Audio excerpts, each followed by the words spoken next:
Hello, everyone. I'm Mr.Graveveil. I want to tell you a horror story. Turn off the lights, put on your headphones, and get ready for a story you've never heard before. I remember thinking this trip might fix us. We hadn't been fighting exactly, but something was off. She'd been quieter. Not cold, just distant. Like someone who had already packed their bags inside their mind. She was the one who suggested the getaway. A cabin, she said. Just the two of us. Somewhere quiet. No phones. No work. It sounded perfect. I'd been buried in deadlines, and she looked worn down in ways that sleep never seemed to fix. The place she found was up in Vermont, 3 hours from the nearest city. A little wooden cabin tucked into the woods, with nothing but trees and silence around it. She said it reminded her of our early days. That's what hooked me. I wanted that again, too. I packed like it was a honeymoon. She barely brought anything. Driving up there, I kept trying to make her laugh, and she did, but only with her mouth.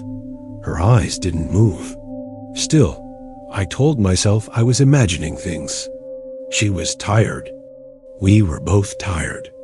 If I had trusted that little knot in my stomach back then, maybe I wouldn't be here telling this story the way I am now. The cabin looked just like the pictures, maybe even better. Wooden walls, stone fireplace, a narrow porch with 2 chairs that faced the forest like an audience waiting for a play. She stepped inside first, spinning slowly as if absorbing it all. "It's perfect," she said. I agreed, but as the hours passed, that word started to feel heavy. Perfect. Too perfect. She unpacked quickly and lit a fire while I brought in the bags. Her movements were smooth, practiced, the kind of efficiency that comes from planning. That first evening, she opened a bottle of wine and made herself comfortable on the couch. I sat beside her, watching the flames crackle, but kept glancing at her. There was something new in her face. Not anger, not sadness. It was like watching someone act in a play you've already seen, and suddenly realizing a line is missing. When I asked if she was okay, she smiled too quickly. Like a reflex. "I'm fine," she said, but her hand gripped the wine glass too tight. Her shoulders tensed at my touch. I didn't press. I didn't want to ruin the night. But as I lay in bed later, staring at the wooden ceiling, I realized something unsettling. I was more relaxed during meetings with angry clients than I had felt sitting next to my own wife. The next night, she cooked dinner. I don't mean she heated something up or threw together a quick meal. She cooked 3 courses. Wine pairings, candles, music playing low from her phone speaker. It was the kind of effort she hadn't made in months, maybe years. And yet, she moved through it all without hesitation, like someone rehearsing steps already memorized. The food smelled amazing, looked even better. I told her that, and she laughed, for real this time. That laugh, it calmed me. For a moment, I let myself believe things really were getting better. We ate slowly. She watched me more than she ate. I thought it was affection, maybe pride. Halfway through the main course, I started to feel strange, heavy. My stomach tightened like it was folding in on itself. The air around me felt thicker. I excused myself, made it to the bathroom just in time. I knelt in front of the toilet, sweating, shaking. Everything came up, violently. It felt like poison. I flushed and stayed on the floor a while, dizzy and confused. When I finally stood and stepped back into the living room, she was standing by the fire, hands behind her back, staring into the flames. She turned around slowly, her face calm. "You okay?" she asked. Her voice was soft. No panic, no concern, just neutral. I nodded. "Must have been the wine," I said, forcing a smile.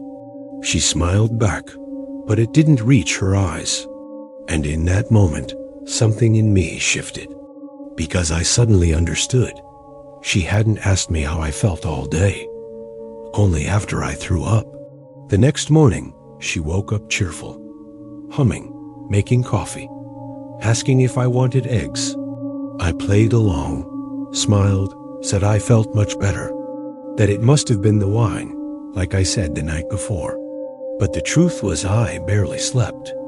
I kept thinking about that meal, the way she watched me eat, the calm in her voice when I came back from the bathroom.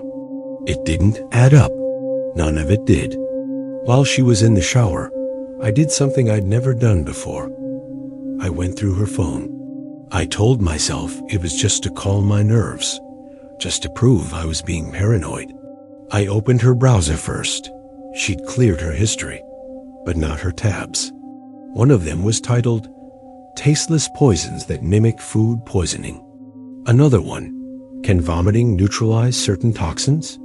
And then a third, more recent, "Can insurance investigate suspicious death during travel?" I felt the blood drain from my face. I checked her photos, screenshots of life insurance policy documents. One of them had my full name and a recent date just a month before we came here.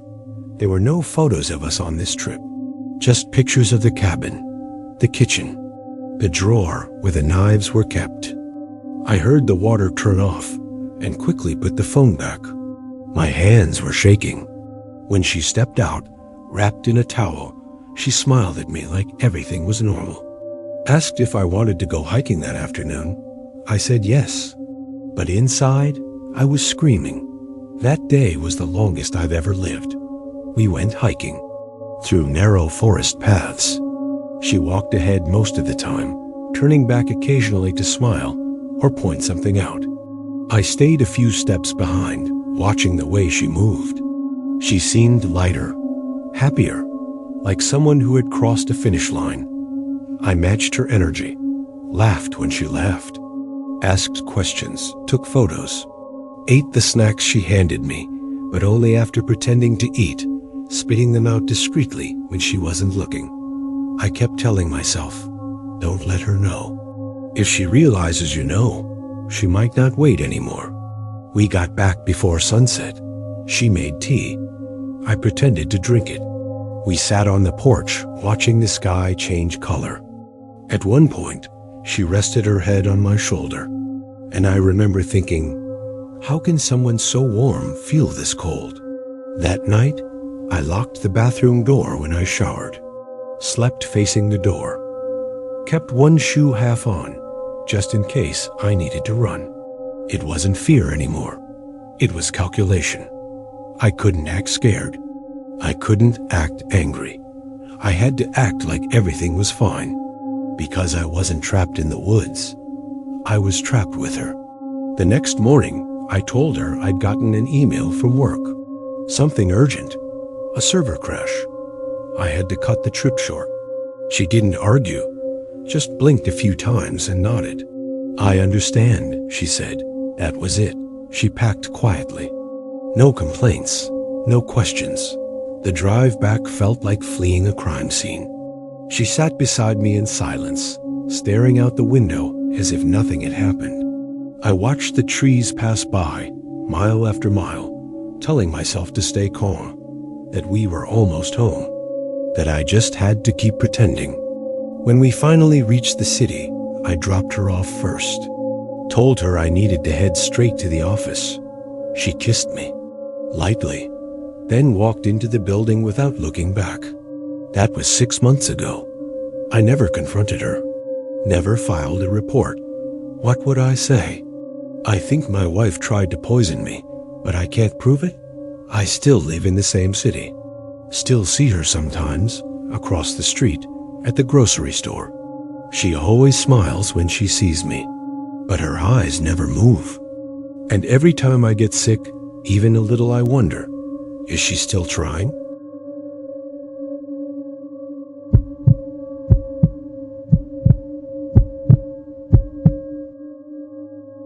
I didn't tell anyone at first, not my brother, not my best friend, because I wasn't sure if I was being jealous, or if something was actually wrong. It started small. She started working late, really late. 2, sometimes 3 nights a week. Said it was inventory, or the new manager, or just bad timing. At first, I believed her. Of course I did. We'd been married 8 years. She'd never given me a reason not to. But then, there were the other things. Her phone stopped lighting up around me. Notifications silenced. She started sleeping with it under her pillow. And when I joked about it, she laughed too loud. I'd smell perfume on her that I didn't recognize. Sweet, sharp, not her usual kind. And she'd say it was a sample from a coworker. Maybe it was. Maybe everything had a logical explanation. But something deeper than doubt started to grow in me. It wasn't anger or paranoia. It was instinct. Like a low hum you can't hear, but you feel it in your chest. I didn't want to believe she was cheating, but I needed to know. So one night I decided I'd follow her. Just once, just to see. And that decision was the beginning of everything I wish I didn't know now. The night I followed her, I stayed a few cars behind. No headlights, slow turns. She didn't go to the office. She drove past the business park, out of the city, down a narrow state road I didn't recognize. 30 minutes, 40. Then she turned onto a dirt path with no signs, no streetlights. I didn't follow down that road. I parked by the tree line and watched from a distance. She was alone. I saw her car stop in front of a small structure. A house? A cabin, maybe. The lights were off, but she walked in like she'd been there before. Comfortable, familiar. I waited in the dark. 1 hour, then 2. No one else arrived. No other cars, no voices, just stillness. Eventually, she came back, got in the car, drove home. That night, she climbed into bed beside me like nothing happened. Asked if I'd saved her any leftovers from dinner.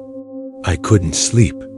The next morning, while she was in the shower, I checked her car. Nothing obvious. But in the back seat pocket, there was a crumpled piece of cloth. A man's t-shirt. Black, old, torn at the collar. It smelled like the same strange perfume I'd noticed on her skin, but it wasn't hers. It didn't smell like cologne either. It smelled stale, almost rotten. I put it back. Later that day, I asked if she ever drove out near Route 17. She paused, blinked twice, then smiled. No, she said. Why? And that's when I knew. She wasn't just hiding something. She was ready for me to ask. The next week, I left work early without telling her. I parked a block away from our house and waited until she left. Same time as always. Same calm smile as she waved goodbye to the neighbors. I followed from farther this time. Used an app to scramble my license plate with mud and tape. I was thinking like someone hiding from someone dangerous.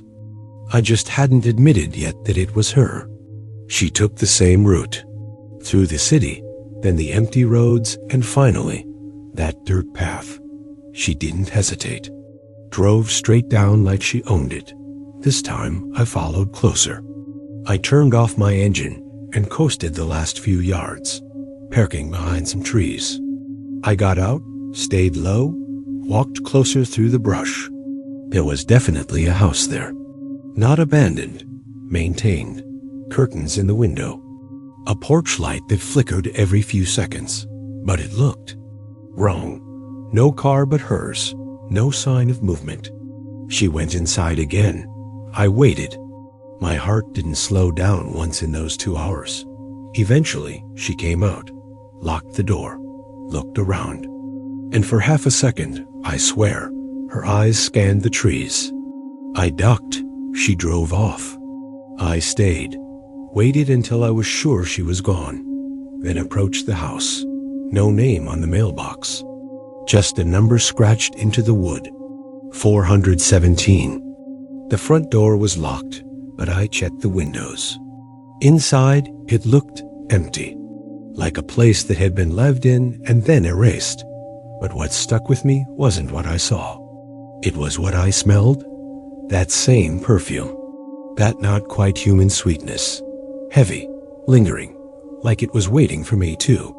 After that day, I stopped sleeping properly. I didn't follow her again. I didn't ask questions. I just watched. She smiled more, touched me more, kissed me in the kitchen like she used to. But I could feel it. None of it was real. It was rehearsal. She was acting. And I started wondering who else had seen this version of her. Then came the night I heard something in our house. It was around 2 a.m. I was getting water. The lights were off, the house still, and then I heard it, a soft metallic click. From the basement. She never used the basement. Said it was too dusty, too cold. But I knew that sound. It was the lock on the basement storage door, the one we never opened. I froze, waited, listened. Nothing followed. No footsteps, no voices, just silence. The next morning, she acted normal, as if nothing had happened. When she left for work, I went straight to the basement. I brought a flashlight and gloves. There was a padlock on the storage door. New. I searched the house until I found a small key hidden behind the dresser in our bedroom. When I opened that door, the first thing I noticed was the smell. Earthy, damp, and something else. Metallic, faint but unmistakable. The room was colder than the rest of the basement, insulated with thick plastic sheets along the walls. Inside were boxes, dozens of them, each labeled with dates and what looked like names. I opened one. Inside, a wallet, a phone, a driver's license. A man's face stared back at me, not familiar. Early 30s, from another state. I opened another box. Women's jewelry, a charm bracelet, a ring. I kept going. Each box had something personal, something human. None of them belonged to us. None of them should have been there, but they were. And she knew. I was still in the basement when I heard the garage door open. She wasn't supposed to be home yet. I froze. My hands were shaking. I turned off the flashlight and backed into the darkest corner of that storage room. Footsteps. Slow. Careful. Coming down the stairs. She didn't call my name. Didn't ask where I was. She just walked. Straight to the storage room. The lock was hanging open. She paused in the doorway. I could barely see her outline, lit only by the hallway light behind her. And then she started talking. Not to me, to the room. I know it's early, she said softly, but I missed you. Her voice was calm, tender, like she was comforting someone. She stepped inside. I held my breath. She moved slowly, touching the boxes like they were fragile, like they mattered to her. I saw someone today, she continued. Reminded me of Michael. Same eyes, same hands. I didn't move. I didn't even blink.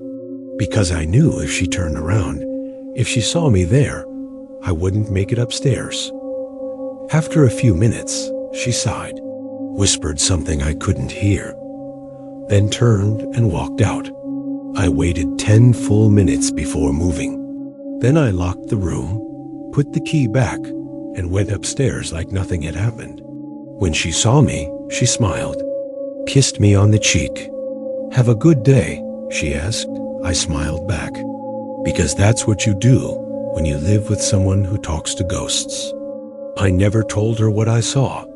I never asked who Michael was, or why those boxes were full of names I didn't recognize, or why she visited that house in the woods. I didn't ask because I didn't want to know the answer. Since that day, I've locked the bedroom door at night. I started sleeping with shoes on, a flashlight under my pillow, my phone always charged. She's never brought it up, never changed her behavior. If anything, she's been more affectionate.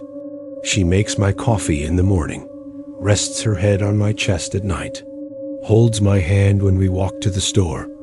But sometimes I catch her staring, not at me, through me, like she's remembering something, like she's waiting for something. I've thought about leaving, about running, but the problem is, she knows everything about me. Where I bank, where I hide things, who I'd call, what I'd say, and worse, she'd see it coming. So I stay, I smile, I eat her dinners, I kiss her when she leans in, and every night I pretend to fall asleep first, because I don't want her to hear my breathing change when I start thinking about that basement.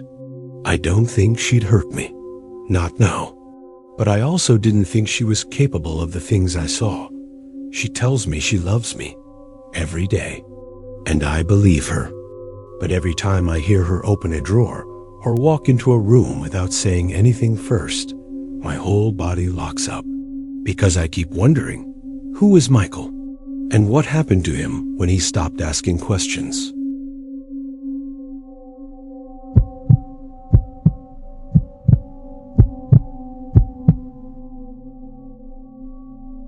It wasn't anything dramatic. No shouting matches.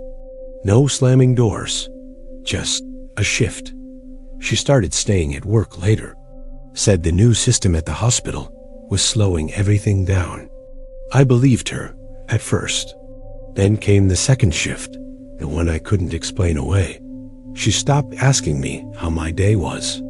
Stopped sitting beside me on the couch. When she came home, she'd go straight to the bedroom or straight to her laptop.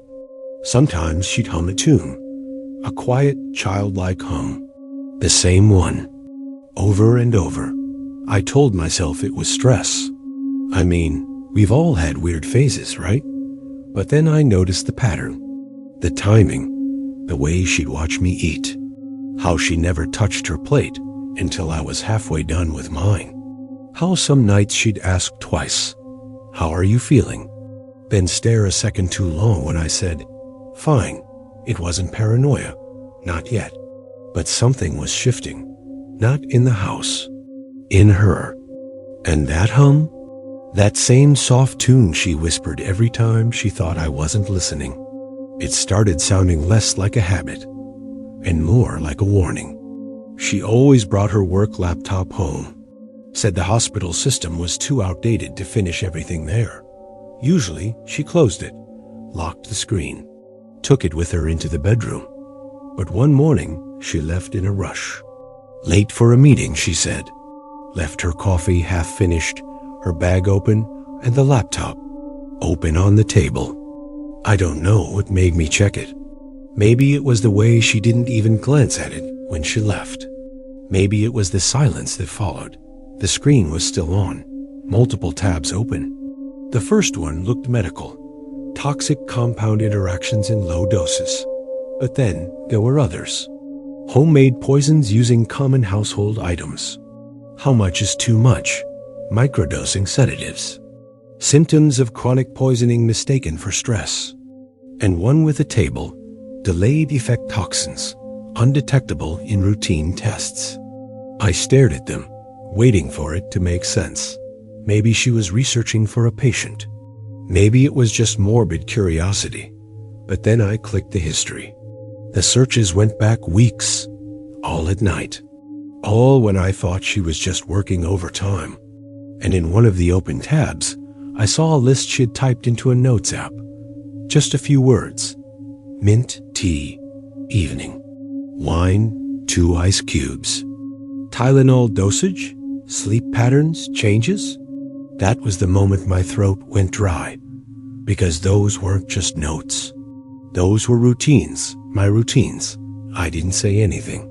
That night, she came home like always, smiled like always, kissed me on the cheek, asked how my day was. And I smiled back, lied, told her I just watched some shows and took a nap. She made dinner. Chicken with lemon, my favorite.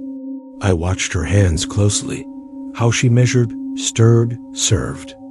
How she set my plate down and went back to the kitchen for hers. She didn't take a bite until I had.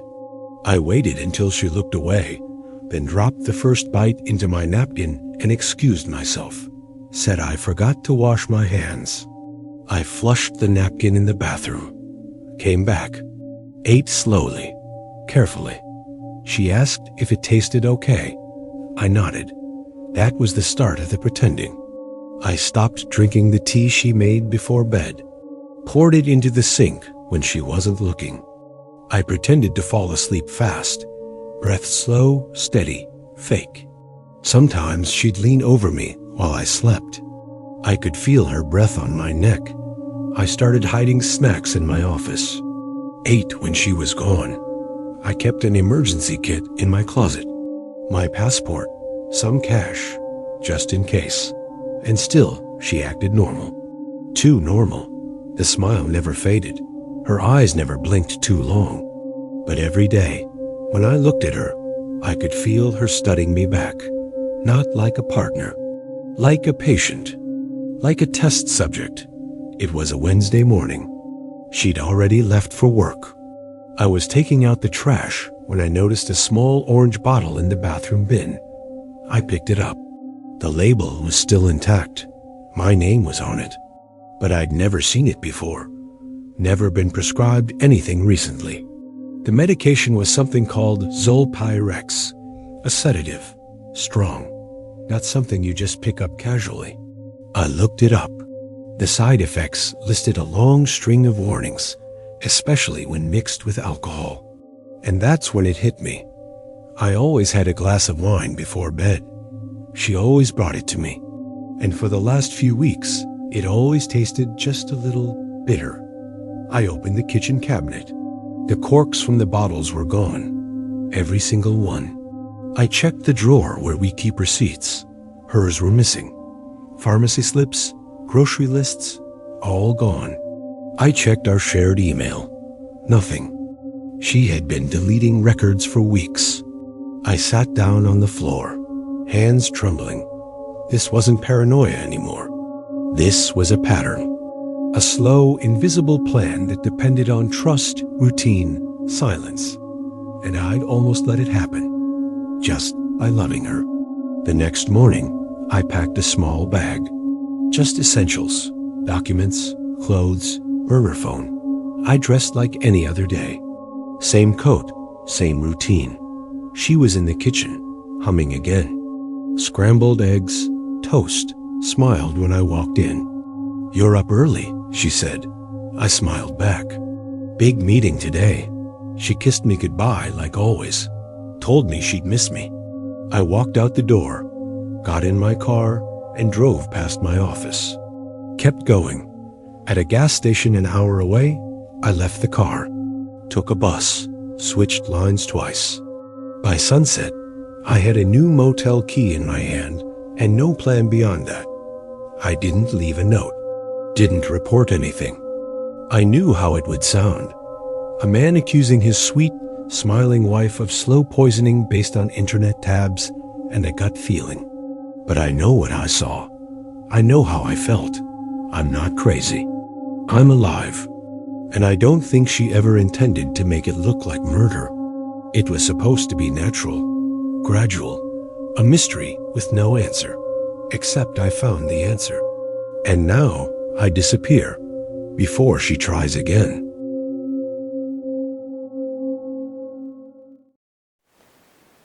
If you've ever gone through something similar or know someone who has, leave a comment below.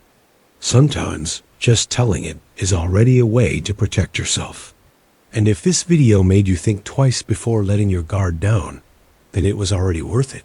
Here, we don't tell stories to entertain. We tell them to warn.